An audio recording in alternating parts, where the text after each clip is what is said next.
हाँ, तो अब हम बात करेंगे ग्रेचुइटी की, है ना। ये बताइए, ये भी ना आफ्टर रिटायरमेंट बेनिफिट होता है, ये भी आफ्टर रिटायरमेंट बेनिफिट होता है। तो ग्रेचुइटी भी आफ्टर रिटायरमेंट बेनिफिट होता है।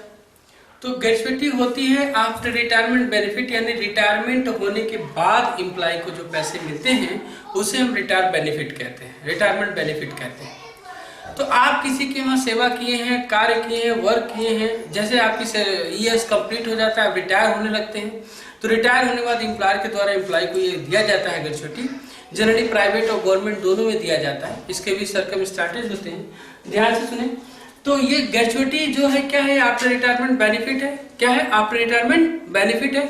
एक आफ्टर रिटायरमेंट बेनिफिट है जो एम्प्लॉय के द्वारा किसको, एम्प्लॉय को दिया जाता है। या तो गवर्नमेंट एम्प्लॉय हो सकता है या तो नॉन गवर्नमेंट एम्प्लॉय हो सकता है। क्लियर? तो मैं बात करता हूँ ग्रेचुइटी की। तो ग्रेचुइटी एक गवर्नमेंट एम्प्लॉय की बात करें, एक अदर एम्प्लॉय की बात करें, एक गवर्नमेंट एम्प्लॉय की बात करें, एक अदर एम्प्लॉय की बात करें। अदर एम्प्लॉय में क्या आ जाएगा? Non government employ. अगर कोई गवर्नमेंट एम्प्लॉय है, अगर कोई गवर्नमेंट एम्प्लॉय है तो उसको जो ग्रेचुइटी मिलती है, उसको रिटायरमेंट के बाद जो बेनिफिट मिलती है, ग्रेचुइटी के नाम से जो बेनिफिट मिलती है, वो पूरी तरह से एग्जेम्प्ट हो जाता है, टैक्सेबल नहीं होता है। वो पूरी तरह क्या हो जाता है? एग्जेम्प्ट हो जाता है, यानी वो पोर्शन टैक्स स्लैब में नहीं आता, वो टैक्स वाली सैलरी में नहीं ऐड की जाती, वो एग्जेम्प्ट हो जाती है। तो ग्रेचुइटी आफ्टर रिटायरमेंट बेनिफिट है। दो तरह की एम्प्लॉय की बात करेंगे, गवर्नमेंट एम्प्लॉय और एक नॉन गवर्नमेंट एम्प्लॉय। अगर कोई गवर्नमेंट एम्प्लॉय है और उसे ग्रेचुइटी की बेनिफिट मिली है रिटायरमेंट के बाद, तो वह ग्रेचुइटी की बेनिफिट क्या हो जाता है? पूरी तरह से एग्जेम्प्ट हो जाता है। ये किसके लिए है? गवर्नमेंट एम्प्लॉय के लिए। ये 10 और 20 मार्क्स की थ्योरी में आती है लिखने के लिए। क्लियर? उसी थ्योरी की बात मैं कर रहा हूं। आगे चले। अदर एम्प्लॉय, जो अदर एम्प्लॉय है वो किस तरह से, जरा ध्यान दें। Other employ government covered by payment of gratuity act. दो तरह के एम्प्लॉयड जो है, अदर एम्प्लॉयड मतलब प्राइवेट, गवर्नमेंट अगर नहीं है तो प्राइवेट है। तो इसकी अदर एम्प्लॉय की अगर हम बात करें तो इसमें दो बातें, एक covered by payment of gratuity act, not covered by payment of gratuity act. एक ग्रेचुइटी एक्ट कवर करता है, दूसरा ग्रेचुइटी एक्ट कवर नहीं करता है। अगर नॉन गवर्नमेंट एम्प्लॉय है, अदर गवर्नमेंट एम्प्लॉय है, तो क्या होगा? तो अदर एम्प्लॉय के केस में ये देखा गया कि भाई अगर वो gratuity act covered by payment of gratuity act, अगर gratuity act payment of gratuity act cover करता है तो इन तीनों में जो कम होगा वो लिया जाएगा। अगर कवर नहीं करता है, not covered by payment of gratuity act, तो इन तीनों में जो कम होगा वो लिया जाएगा। क्लियर? तो चलिए मैं बात करूंगा यहाँ इन तीनों में जो कम होगा, last drawn salary. Last drawn salary, ये जो लास्ट ड्रॉन सैलरी है ये क्या है? समझे नहीं? समझिए, यहां मैंने लिखा है, स्टार बना दिया और यहां समझा दिया। जो लास्ट ड्रॉन सैलरी उसमें दो चीज आएगी, बेसिक सैलरी और डियरनेस अलाउंसेस फुल। या तो रिटायरमेंट बेनिफिट हो, या डियरनेस पे हो, या डियरनेस अलाउंसेस हो, ये दोनों आ जाएंगे। तो ये हो गया आपका basic salary plus dearness allowances full. ये आ गया आपका लास्ट ड्रॉन सैलरी इंटू 15/26। ये 15/26 क्या है? 15 दिन की सैलरी। 26 क्यों कर रहे हैं आप? अगर एक महीना आपने काम किया है, मान लेते हैं एक महीने का है 30,000, 15 दिन की अगर सैलरी निकालनी हो तो सर क्या दिक्कत है? 15 दिन की सैलरी 15,000 नहीं, 15 दिन की सैलरी 15,000 नहीं, क्योंकि एक महीने में हम वर्किंग पीरियड 26 दिन ही मान रहे हैं, 4 दिन तो हम छुट्टियां मान रहे हैं। तो हम अपनी एक दिन की सैलरी कैलकुलेट करने के लिए 30 से डिवाइड नहीं करके 26 से डिवाइड करेंगे, क्योंकि एक महीने में वो 4 वेस्टेड छुट्टियां मान ली गई, 4 संडे मान लिया गया। तो 4 छुट्टी हटाते हैं तो कितना बचता है? 26 डेज। तो वर्क 30 डेज में 26 डेज ही वर्किंग पीरियड है। तो वर्किंग पीरियड मानने के लिए आप एक दिन की सैलरी अगर कैलकुलेट करना चाहते हैं तो क्या करेंगे? डिवाइड बाय 26, न कि 30 तब करते जब पूरा होल डे मानते। यहाँ केवल वर्किंग डे अगर ले रहे हैं तो 4 छुट्टियां घटा देंगे, तो 30 में से 4 छुट्टियां घटाने के बाद कितना बचता है? 26। तब ये डिवाइड किया जाएगा 26। तो यहाँ कह दिया गया कि 15 डिवाइड बाय 26, 15 दिन की सैलरी। कितनी? 15 दिन की सैलरी। तो 15 दिन की एवरेज सैलरी निकालने के लिए 26 से डिवाइड करेंगे, 30 से नहीं, क्योंकि 4 दिन छुट्टियां मानी गई। आगे into number of years of service rounded off number of years of service rounded off मतलब कितने साल आप काम किए हैं, कितने साल आप काम किए हैं। तो कितने साल आप काम किए, जो साल होता है वो राउंड ऑफ में लिया जाता है। जैसे यहाँ मैंने डॉलर बना दी, यहाँ सिंबल डॉलर समझा दिया।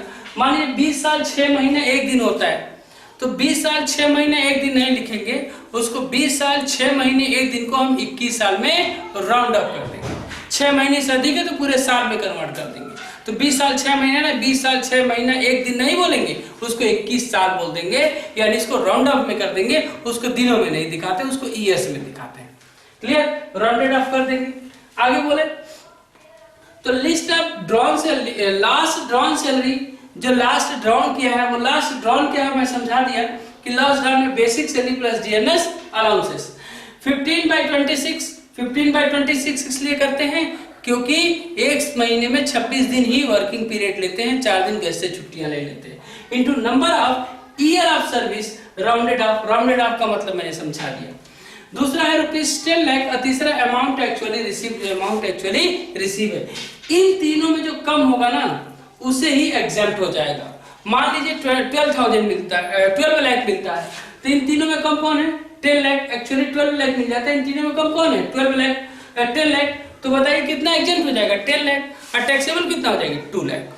ठीक है, तो मैं यहाँ टैक्सेबल पोर्शन नहीं बता रहा हूँ, एग्जेम्प्ट पोर्शन बता रहा हूँ। तो जितना आपको एक्चुअली मिला है उसमें से जो एग्जेम्प्ट हो जाएगा घटा देंगे, जो बाकी बचेगा और टैक्सेबल हो जाएगा। तो इस तरह से जो तीनों में कम होगा वो क्या हो जाएगा, आपका एग्जेम्प्ट पोर्शन हो जाएगा। इधर आइए, list of the following exempt कब, जब gratuity act covered, not covered by payment of gratuity act. तो क्या होगा, पहला एवरेज, यहाँ एवरेज निकाला गया, यहाँ लास्ट ड्रॉन सैलरी, यहाँ एवरेज निकाला गया। एवरेज को मैं देखिए यहाँ समझाया हूँ एवरेज क्या है, ठीक है ना। एवरेज के लिए देखिए क्या लिखा है, average salary of 10 month immediately preceding the month in which retirement took place। जब रिटायर हुआ है तो उसके 10 महीने की एवरेज सैलरी, जब रिटायर हुआ है तो लास्ट 10 महीने की एवरेज सैलरी, ठीक है ना। मान लीजिए जनवरी में रिटायर हुआ तो उसके जस्ट 10 महीने की पहले की एवरेज सैलरी, तो जस्ट 10 महीने की एवरेज सैलरी, तो 10 महीने का एवरेज सैलरी लिया जाता है। यहाँ लास्ट ड्रॉन सैलरी लिया जाता था, लेकिन यहाँ क्या लिया जाएगा, एवरेज लिया जाएगा। कितने दिन का एवरेज लिया जाएगा, 10 महीने का। कब, जब रिटायर हुआ तो जस्ट उसके पहले का। आगे इंटू 15/30, यहाँ 15/30 होता है।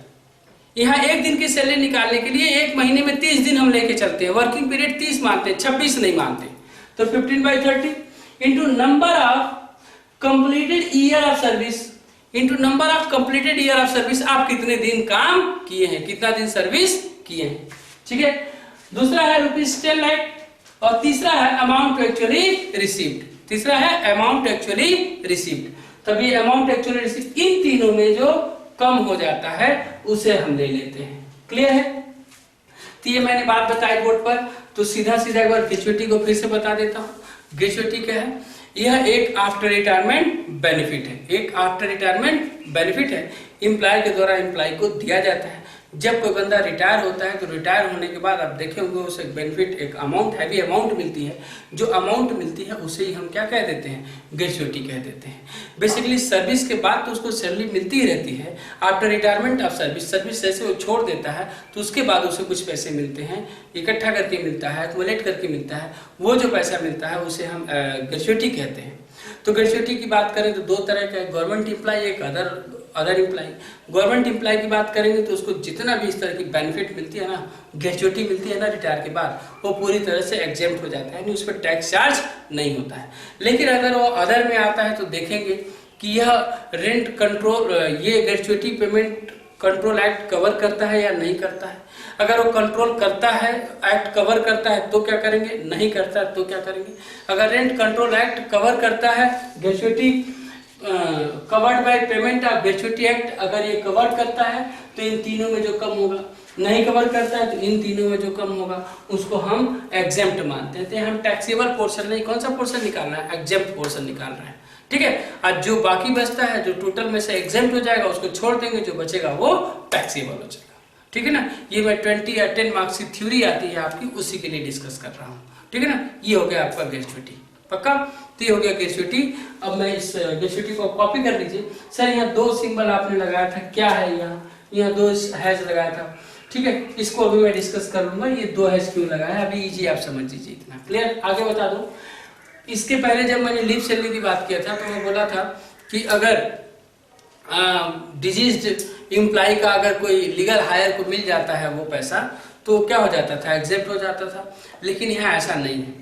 अगर ग्रेच्युटी डिजीज्ड मतलब मृतक डिजीज्ड के उसको क्या बोलते हैं, उत्तराधिकारी को, लीगल हायर को अगर पैसे मिल जाते हैं तो ये पैसा टैक्सेबल होता है, एग्जेम्प्ट नहीं होता। लीव सैलरी में एग्जेम्प्ट था, लेकिन यहाँ एग्जेम्प्ट नहीं होता है। अगर डिजीज्ड एम्प्लॉय को जो लीगल हायर है उसको ये पैसा मिलेगा ग्रेच्युटी का, तो ये पूरी तरह यहाँ टैक्सेबल है।